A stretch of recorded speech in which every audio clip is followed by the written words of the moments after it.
자, 안녕하세요. 코인명가의 엘스입니다. 네, 현재 시각은 11월 3일 수요일 4시 28분을 지나고 있는데요. 자, 오늘 분석해보고 알아볼 코인은 이제 대표적인 P2E 그리고 NFT, 메타버스라는 새로운 비즈니스 모델을 제시하고 있는 디센트럴랜드에 대해서 리뷰하고 분석해 보겠습니다. 뭐 아시다시피 결국에는 가격 분석인데 제가 디센트럴랜드를 주목하고 있는 영상은 여기에도 나와 있죠. 근데 이게 또 코인 시장에서 보여주고 있는 어떤 트렌드에 굉장히 부합을 잘하고 있고, 또 이런 트렌드는 어떤 한 특정 코인이 올라간다고 해서 만들어졌다라기보다는 글로벌 최대 플랫폼 회사라고 볼 수 있는 페이스북이 또 메타버스를 밀고 있기 때문에 저는 그와 관련된 코인 중에서도 어떻게 보면 좀 대장주격으로 좀 생각하는 부분들이 있기 때문에 관심 있게 지켜보고 있고요. 자, 위 링크로 이제 코인에 대한 정보를 신청하신 분들은 이제 전부 VVIP 반에 입장시켜 드리고 있고, 신청하셔서 또 급등할 수 있는 코인 그리고 그에 대한 디테일한 분석을 통한 트레이딩 전략으로 돈도 많이 벌어가시면 좋겠습니다. 구독과 좋아요 눌러주시면 감사드리고요. 자, 일단 아시다시피 메타버스는 무엇인가? 네, 현실 세계와 같은 사회, 경제, 문화 활동이 이루어지고 있는 3차원 가상 세계를 일컫는 말로, 뭐 눈치가 빠르신 분들은 작년 말에 귀 기울였을 거라고 생각을 하고, 조금 늦다라고 하면은 올해 초부터 관심을 가졌을 텐데, 저 같은 경우에 이제 작년 말에 뭐 아시는 분들이 계실지 모르겠는데, 이제 해외 래퍼 중에 이제 트래비스 스캇이라는 래퍼가 있는데, 그 사람이 이제 그때 코로나 시국에 콘서트를 열 수가 없는 거예요. 그래서 가상세계에서 이제 콘서트를 열었었거든요. 예, 이후에 뭐 방탄소년단도 그런 가상세계에서 콘서트를 열고 그랬었는데, 그래서 와, 이거 되게 재밌다라고 생각하는 부분들이 있었고, 주식시장에서는 그런 메타버스 관련주들을 좀 매매를 많이 했었어요.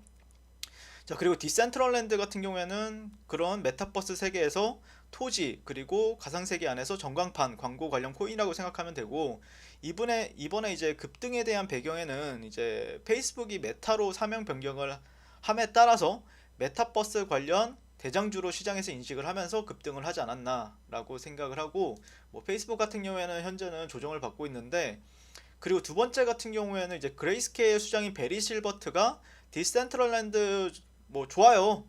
굉장히 좋고, 메타버스 땅 사고 싶으면은 디센트럴랜드에서 시작하세요 라고 이제 언급을 하면서 트윗을 계속해서 날렸었죠.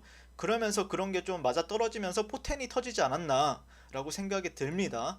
네, 그리고 앞으로도 제가 어제 좀 영상에 남겼었는데, P2E 관련해서도 제가 영상을 남겨드렸었는데 사실 관심이 많이 없더라고요. 예, 근데 제가 시장을 보다 보니까 이 P2E라는 게 굉장히 재밌더라고요.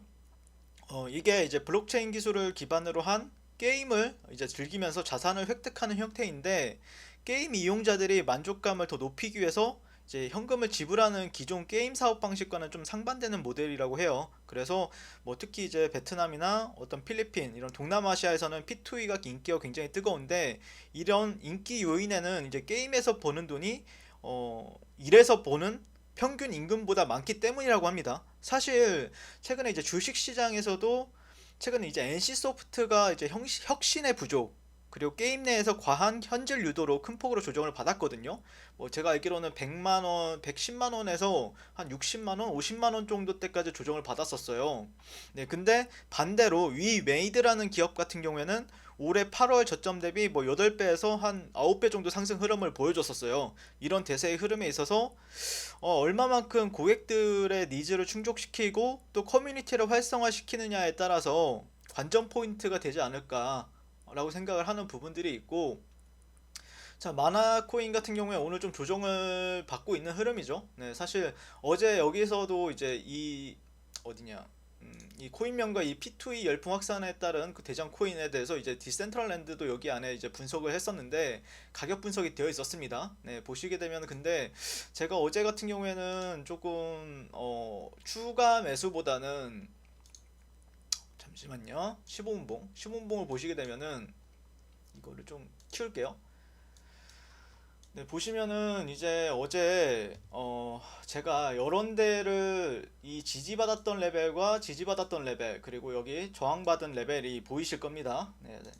시계 때문에 좀 안 보일 수 있으니까 좀 올리고, 자, 그리고 여기서도 이제 저항을 받았었죠. 그래서 어떤 하락 트렌드를 보여주고 있는데, 보통 이런 트렌드를 돌파할 때는 뭐 1시간 차트나 4시간 차트에서 굉장히 강한 거래 대금을 동반해서 돌파하는 게 가장 좋다. 못해도 한 이런 저항 레벨 있죠? 이런 저항 레벨을 깔끔하게 정리해줘야 주가가 이런 데서 지지받고 우리는 거래로서 참여해 볼 수 있다. 근데 여기서 좀 약간 미적지근하게 이제 조금 약간 지지부진하게 돌파하게 되면은 얘네가 차익 실현에 대한 욕구가 굉장히 커진다. 그러면서 이렇게 떨어지다가 이렇게 떨어지면은 오히려 이제 반대로 조금 이런데 이 트렌드에 저항을 받으면서 떨어질 수가 있다. 어디까지? 여기까지도 떨어질 수가 있다라는 관점이었죠. 예, 근데 실제 조금 가격이 좀 지지부진합니다. 예, 제가 기다리는 레벨은 뭐 이 정도? 이 정도나 아니면 여기서 이제 돌아나가는 시점에서 좀 보는 게 좀 나을 것 같고,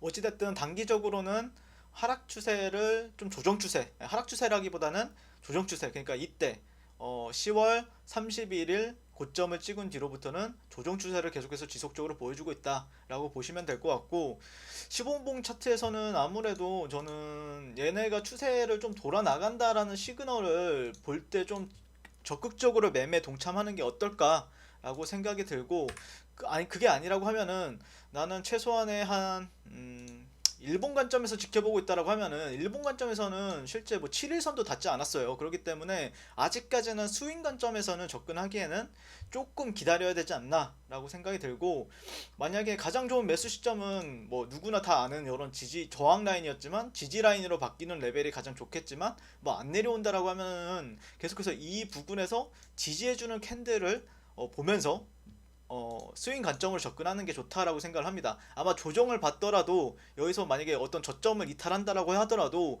사람들 같은 경우에는 이 종목을 계속해서 지켜보고 있을 거예요. 그러니까 추정 매수세가 상당히 강하게 나올 확률이 높기 때문에, 저는 만약에 조정을 받는다라고 하면은 뭐 14일선, 여기 이 보라색 선 보이시죠? 보라색 선이 이 근처 부분에 온다라고 하면은 한번 1차 매수로서는 동참해 볼 생각이고요. 만약에 조금 더 떨어진다라고 하면은 추가적인 비중 확대를 통해서 올라가는데 베팅을 하는 게 낫다라고 생각을 하고 있고, 단기적인 관점에서 본다라고 하면은 아무래도 이제 1시간 차트에서 이런 저점은 나왔잖아요, 여기.